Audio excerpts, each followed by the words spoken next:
দেখো বন্ধুরা, কেমন আছো তোমরা সবাই? আজকে আমি তোমাদেরকে বলে দিব ম্যাজিক কিউব কিভাবে পাবে। ইভেন্ট কেউ যে আসছে একটা ম্যাজিক কিউব ফ্রি, সেটা কেমন করে মিশন কমপ্লিট করতে হবে, কি কি তা বলে দিচ্ছি। প্রথমে আছে ছ ছবার সিএস র্যাঙ্ক জিততে হবে। তারপর সেকেন্ডে আছে একটা গাড়ির স্কিন, এটা আর আরেকটা এটাও একটা ঠেঙ্গার মতন বা ডাপ্পু যা বলতে পারো। এটা নিতে হলে 12বার তোমাদেরকে ম্যাচ জিততে হবে সিএস র্যাঙ্ক।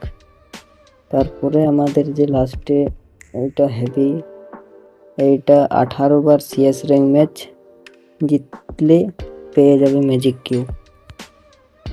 তো আজকের জন্য বাস এতই, পরের কোনো ভিডিওতে দেখা হবে।